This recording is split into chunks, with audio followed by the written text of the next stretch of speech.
2026 ജനുവരി 10 Siraj editorial. School class മുറികളിൽ back bench out. സ്കൂളുകളിൽ എല്ലാ വിദ്യാർത്ഥികളും ഇനി മുൻനിരയിൽ. ബാക്ക് ബെഞ്ച് ഉണ്ടാകില്ല. ക്ലാസുകൾ രീതിയിലോ അർദ്ധവൃത്താകൃതിയിലോ ക്രമീകരിച്ച് മുഴുവൻ കുട്ടികൾക്കും തുല്യ പരിഗണന ലഭിക്കുന്ന ജനാധിപത്യപരവും ശിശു സൗഹൃദവുമായ പഠനാന്തരീക്ഷം സൃഷ്ടിക്കുകയാണ് ലക്ഷ്യമെന്ന് ഫേസ്ബുക്കിലൂടെ വിദ്യാഭ്യാസ മന്ത്രി വി ശിവൻകുട്ടി വ്യക്തമാക്കി. വിദ്യാർത്ഥികളുടെ ശാരീരിക ആരോഗ്യം കൂടി കണക്കിലെടുത്ത് സ്കൂൾ ബാഗിന്റെ ഭാരം കുറയ്ക്കാനുള്ള നടപടികളും സ്വീകരിക്കും. വിദ്യാഭ്യാസം എന്നത് പാഠപുസ്തകങ്ങളിലൂടെ വിവരങ്ങൾ പകർന്നു നൽകുന്ന ഒരു യാന്ത്രിക പ്രക്രിയയല്ല.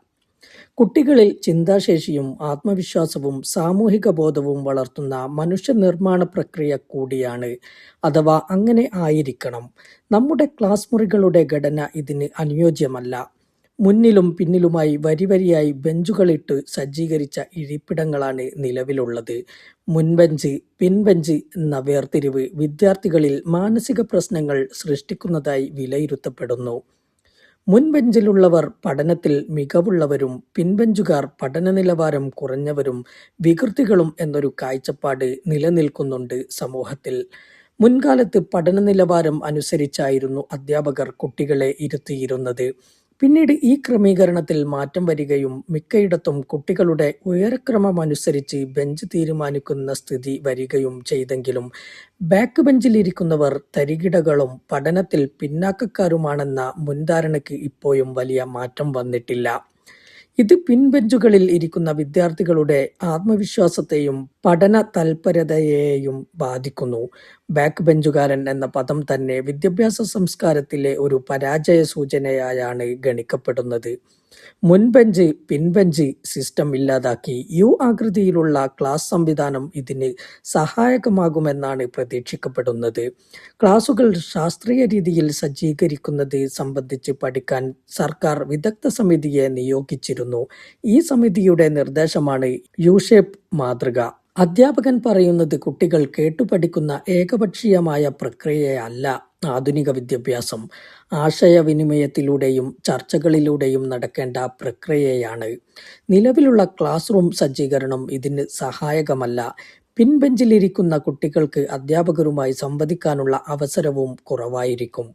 യു ആകൃതിയിലുള്ള ഇരിപ്പിട രീതി അധ്യാപകരും വിദ്യാർത്ഥികളും തമ്മിലുള്ള ആശയവിനിമയം മെച്ചപ്പെടുത്താനും കൂടുതൽ ഊർജ്ജസ്വലമായ പഠനാന്തരീക്ഷം സൃഷ്ടിക്കാനും സഹായകമാകും.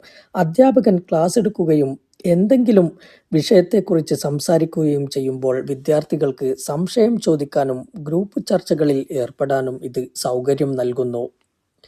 പരമ്പരാഗത രീതിയിൽ കുട്ടികൾ പിൻബെഞ്ചുകളിലായി ഇരിക്കുമ്പോൾ പിൻബെഞ്ചുകളിലെ കുട്ടികൾ കാണുന്നത് മുന്നിലിരിക്കുന്ന സഹപാഠിയുടെ തലയുടെ പിൻവശമാണ്.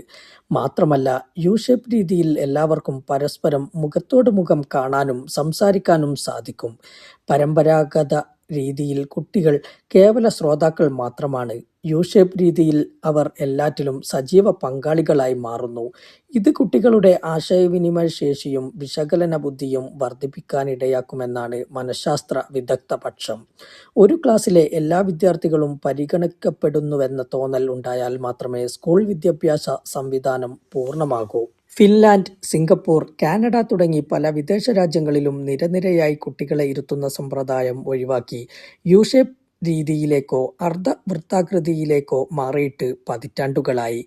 സംസ്ഥാനത്തെ പൊതുവിദ്യാഭ്യാസ രംഗം വലിയൊരു മാറ്റത്തിന്റെ പാതയിലാണ്. നിരവധി സ്കൂളുകളിൽ കെട്ടിടങ്ങൾ ആധുനീകരിക്കുകയും ഹൈടെക് ക്ലാസ് മുറികൾ നിലവിൽ വരികയും ചെയ്തു. വികസിത രാജ്യങ്ങളിൽ നേരത്തെ നിലവിൽ വന്ന യു-ഷേപ്പ് ക്ലാസ് മുറികൾ കൂടി സജ്ജീകൃതമാക്കുന്നതോടെ സംസ്ഥാനത്തെ സ്കൂൾ വിദ്യാഭ്യാസ നിലവാരം കൂടുതൽ മെച്ചപ്പെടുമെന്നാണ് പ്രതീക്ഷ. കേരളത്തിൽ ഈ രീതി നടപ്പാക്കുന്നതിന് ചില പ്രായോഗിക പ്രയാസങ്ങൾ ചൂണ്ടിക്കാണിക്കപ്പെടുന്നു. വികസിത രാജ്യങ്ങളിൽ ഒരു ക്ലാസ്സിലെ കുട്ടികളുടെ എണ്ണം 15 മുതൽ 25 വരെയാണ്. അതേസമയം കേരളത്തിലെ ക്ലാസ്സിലെ കുട്ടികളുടെ എണ്ണം 40 അതിനടുത്തോ വരും. പല സ്കൂളുകളിലും ക്ലാസ് റൂമുകൾ വേണ്ടത്ര വിസ്തൃതിയില്ലാത്ത കെട്ടിടങ്ങളിലാണ് പ്രവർത്തിക്കുന്നത്. യു-ഷേപ്പിൽ ക്ലാസുകൾ ക്രമീകരിക്കുമ്പോൾ ക്ലാസ് മുറികളുടെ നടുഭാഗം ശൂന്യമായി കിടക്കുന്നതിനാൽ കുട്ടികളെ പൂർണ്ണമായി ഇരുത്താൻ സാധിച്ചെന്നു വരില്ല. മുമ്പ് കണ്ണൂരിലെ കല്യാശ്ശേരി ഉൾപ്പെടെ ചില സ്കൂളുകളിൽ അർദ്ധവൃത്താകൃതിയിൽ കുട്ടികളെ ഇരുത്തി പഠിപ്പിക്കുന്ന രീതി പരീക്ഷിച്ചിരുന്നു. കുട്ടികൾ കൂടുതലുള്ള ക്ലാസുകളിൽ പ്രയാസമായതോടെ ഈ രീതി ഒഴിവാക്കുകയാണുണ്ടായത്. ചെറിയ ക്ലാസ് റൂമുകളുള്ള സ്കൂളുകളിൽ കെട്ടിടം പുതുക്കിപ്പണിയുകയോ റൂമുകളുടെ ഘടനയിൽ മാറ്റം വരുത്തുകയോ ചെയ്തെങ്കിലേ പരിഷ്കരണം നടപ്പാക്കാനാകൂ. കൂടാതെ സ്കൂളുകളിലെ നിലവിലുള്ള ബെഞ്ചും ഡെസ്കും യു-ഷേപ്പ് ക്രമീകരണത്തിന് അനുയോജ്യവുമല്ല. പുതിയ ഫർണിച്ചറുകൾ നിർമ്മിക്കേണ്ടി വരും. ഇതെല്ലാം വലിയ സാമ്പത്തിക ബാധ്യത വരുത്തുന്ന കാര്യങ്ങളാണ്. അതിനാവശ്യമായ തുക കണ്ടെത്തണം. എങ്കിലും ഘട്ടം ഘട്ടമായി നടപ്പാക്കാവുന്നതാണ്.